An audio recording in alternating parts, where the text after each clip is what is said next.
ଜୟ ଜଗନ୍ନାଥ ସାଙ୍ଗମାନେ, ଚାଲନ୍ତୁ ଶୁଣିବା ରଥଯାତ୍ରା ପାଳନ କାହିଁକି କରାଯାଏ। ନମସ୍କାର ଦର୍ଶକ ବନ୍ଧୁ। ଶ୍ରୀମନ୍ଦିର ଭିତରକୁ ଅନ୍ୟ ଧର୍ମାବଲମ୍ବୀ ମାନଙ୍କ ପାଇଁ ପ୍ରବେଶ ନିଷେଧ, କିନ୍ତୁ ମହାପ୍ରଭୁଙ୍କ ହୃଦୟ ସମସ୍ତ ଜାତି ଧର୍ମ ଦେବ ଦାନବ ଓ ଜୀବଜନ୍ତୁ ମାନବ ମାନଙ୍କ ପାଇଁ ସବୁବେଳେ ଖୋଲା, କାରଣ ସେ ହେଉଛନ୍ତି ଜଗତ ପାଳକ।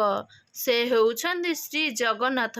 ତେଣୁକରି ତାଙ୍କର ଗୋଡ଼ ହାତ ନଥିଲେ ମଧ୍ୟ ସେ ବର୍ଷକଥରେ ଶ୍ରୀମନ୍ଦିରରୁ ବାହାରି ଆସନ୍ତି ଏବଂ ସମସ୍ତ ଭକ୍ତମାନଙ୍କୁ ଦର୍ଶନ ଦେବା ସହ ସମସ୍ତଙ୍କ ଦୁଃଖ ସୁଖ ବୁଝିଥାନ୍ତି।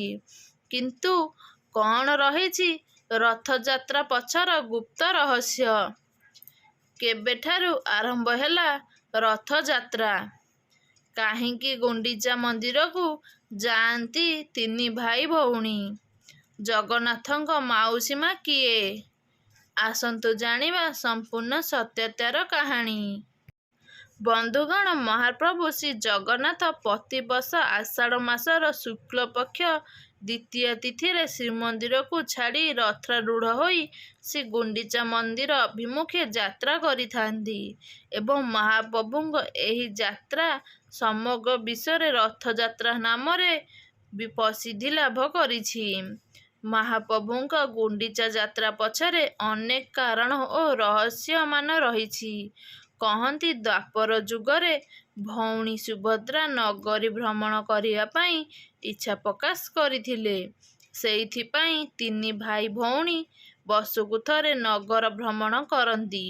ଆଉ ଏକ ମାନ୍ୟତା ଅଛି ଯେ କିଛି କଟକଣା କାରଣରୁ ମହାପ୍ରଭୁଙ୍କର କିଛି ଭକ୍ତ ମହାପ୍ରଭୁଙ୍କ ଦର୍ଶନରୁ ବଞ୍ଚିତ ହୋଇଥାନ୍ତି ଏବଂ ସେହି ଭକ୍ତମାନଙ୍କୁ ଦର୍ଶନ ଦେବା ପାଇଁ ଓ ଗୋପୀମାନଙ୍କ ସହିତ ନୀଳାଖେଳା କରିବା ପାଇଁ ମହାପ୍ରଭୁ ଏହି ରଥଯାତ୍ରାର ରଚନା କରିଛନ୍ତି। କିନ୍ତୁ ସବୁଠାରୁ ମୁଖ୍ୟ କାରଣ ହେଉଛି ମାତୃଭକ୍ତି। ପ୍ରଭୁ ଶ୍ରୀକୃଷ୍ଣ ଯେତେବେଳେ ବାଲ୍ୟକାଳରେ ଥିଲେ, ସେ ସେତେବେଳେ ଯଶୋଦାଙ୍କ ମାତୃକୋଳରେ ଅଧିକ ବାନ୍ଧି ହୋଇ ଯାଇଥିଲେ। ଯେତେବେଳେ କଳିଯୁଗରେ ମା ଗୁଣ୍ଡିଚାଙ୍କ ଆଖିରୁ ଲୁହ ଝରିଲା, ପ୍ରଭୁ ସହିପାରିଲେ ନାହିଁ। ଏହା ହେଉଛି ସେହି ସମୟର କଥା ଯେତେବେଳେ ମହାଭାରତ ଯୁଦ୍ଧର ଅନ୍ତ ଘଟିଲା। ଗାନ୍ଧାରୀ 100 ପୁତ୍ରଙ୍କୁ ହରାଇ ଦୁଃଖରେ ଭାଙ୍ଗି ପଡ଼ିଲେ ଏବଂ ଏସବୁ କାରଣ ପାଇଁ ଶ୍ରୀକୃଷ୍ଣଙ୍କୁ ଦୋଷୀ ସାବ୍ୟସ୍ତ କରି ତାଙ୍କୁ ବଂଶନାଶର ଅଭିଶାପ ଦେଲେ। ଫଳରେ ଏକ ନିର୍ଦ୍ଦିଷ୍ଟ କାଳ ପରେ ଏକ ସମୟରେ ସମସ୍ତ ଯଦୁବଂଶର ଅନ୍ତ ଘଟିଲା ଏବଂ ଶ୍ରୀକୃଷ୍ଣ ଦ୍ୱାରିକା ଛାଡ଼ି ଜଙ୍ଗଲକୁ ଚାଲିଗଲେ। ସେଠାରେ ସେ ଜାରାଶବରଙ୍କଠାରୁ ଶରବିଦ୍ଧରେ ପ୍ରାଣତ୍ୟାଗ କରିଥିଲେ। ଧୀରେ ଧୀରେ ଦ୍ୱାପର ଯୁଗର ଅନ୍ତ ଘଟିଲା ଏବଂ କଳିଯୁଗର ଆଗମନ ହେବାକୁ ଲାଗିଲା।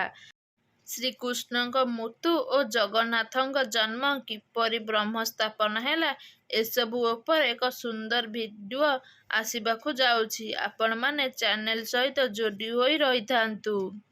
ରାଜା ଇନ୍ଦ୍ରଦ୍ୟୁମ୍ନଙ୍କୁ ଏକ ସ୍ୱପ୍ନ ଦେଶ ହେଲା। ଯେଉଁ ସମୁଦ୍ରରେ ଏକ କାଠଗଣ୍ଡି ଭାସୁଛି, ତାକୁ ଆଣି ସେ ଭଗବାନଙ୍କ ଏକ ବିଗ୍ରହ ନିର୍ମାଣ କରିବେ ଏବଂ ପୁରୀ ଶ୍ରୀକ୍ଷେତ୍ର ଧାମରେ ତାକୁ ସ୍ଥାପନା କରି ତାଙ୍କର ପୂଜାର୍ଚ୍ଚନା କରିବେ। ରାଜା ଇନ୍ଦ୍ରଦ୍ୟୁମ୍ନ ଠିକ୍ ସେହିପରି କଲେ, କିନ୍ତୁ ଶତ ଚେଷ୍ଟା କଲେ ମଧ୍ୟ କେହି ସେ କାଠଗଣ୍ଡିକୁ ଖଣ୍ଡିଆ ମଧ୍ୟ କରିପାରିଲେ ନାହିଁ। ଶେଷରେ ବିଗ୍ରହ ନିର୍ମାଣ କରିବାକୁ ନେଇ ରାଜା ଇନ୍ଦ୍ରଦ୍ୟୁମ୍ନ ଚିନ୍ତାରେ ପଡ଼ିଗଲେ। ଗୋଟିଏ ଦିନ ବିଶ୍ୱକର୍ମା ନିଜେ ବୁଢ଼ା ବେଶରେ ଆସି ବିଗ୍ରହ ନିର୍ମାଣ କରିବା ପାଇଁ କହିଲେ ଏବଂ ଏକ ସର୍ତ୍ତ ରଖିଲେ ଯେ 21 ଦିନ ଯାଏଁ ସେହି କବାଟ ଖୋଲିବ ନାହିଁ। ରାଜା ବୁଢ଼ାଙ୍କ କଥାରେ ରାଜି ହୋଇଗଲେ।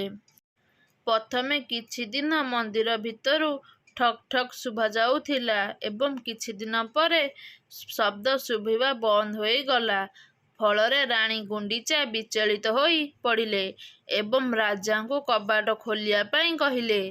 ରାଜା ବୃଦ୍ଧ ଜଣକ ସର୍ତ୍ତ ରଖିପାରିଲେ ନାହିଁ ଏବଂ 15 ଦିନ ପରେ ଏହି କବାଟ ଖୋଲିଦେଲେ ଏବଂ ମହାପ୍ରଭୁ ଅଧାଗଢ଼ା ହୋଇ ରହିଗଲେ।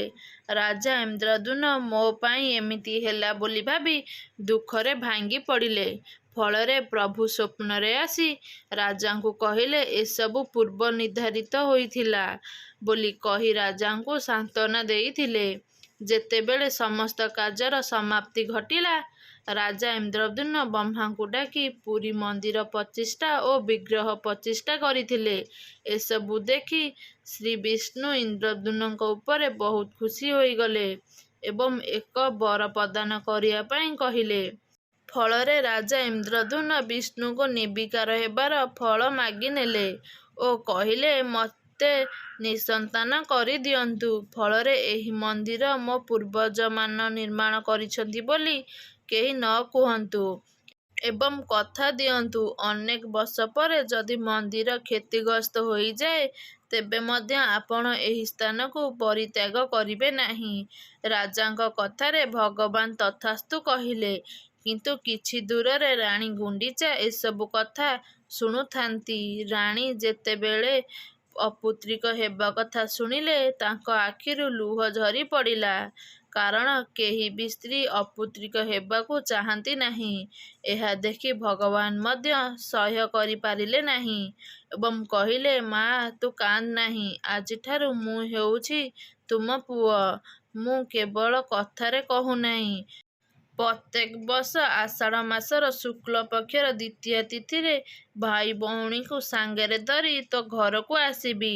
9 ଦିନ ରହି ପୁଣି ଥରେ ଶ୍ରୀମନ୍ଦିରକୁ ଫେରିବି। ପରେ ସାରା ଜଗତ କହିବ ଜଗା ଯାଉଛି ତା ମା ଘରକୁ। ଏସବୁ ଶୁଣିଲା ପରେ ରାଣୀ ଗୁଣ୍ଡିଚା ଖୁସି ହୋଇଗଲେ। ସେ ପୁତ୍ର ରୂପୀ ଜଗନ୍ନାଥଙ୍କୁ କୁଣ୍ଢେଇ ଧରି ପକାଇଲେ। ଦଶବନ୍ଧୁ ଏମିତିକେ ରାଣୀ ଗୁଣ୍ଡିଚା ହେଉଛନ୍ତି ପ୍ରଭୁ ଜଗନ୍ନାଥଙ୍କର ମା। ତାଙ୍କରି ପାଇଁ ହିଁ ରଥଯାତ୍ରା ଅନୁଷ୍ଠିତ ହୋଇଥାଏ। କିନ୍ତୁ ମହାପ୍ରଭୁଙ୍କ ମାଉସୀ ମା କିଏ? ଏହା ଜାଣିବା ପାଇଁ ଆମ ଚ୍ୟାନେଲକୁ ନିଶ୍ଚିନ୍ତ ଦେଖନ୍ତୁ। ଭିଡ଼ିଓଟି କେମିତି ଲାଗିଲା ନିହାତି କମେଣ୍ଟ ବକ୍ସ ମାଧ୍ୟମରେ ଆପଣମାନଙ୍କର ମତାମତ ଜଣାନ୍ତୁ। ଭିଡ଼ିଓଟି ଯଦି ଭଲ ଲାଗିଥାଏ ଲାଇକ୍ ସେୟାର ସବସ୍କ୍ରାଇବ କରିବା ପାଇଁ ଜମାରୁ ବି ଭୁଲିବେନି। ରହୁଛି ନମସ୍କାର। ଜୟ ଜଗନ୍ନାଥ।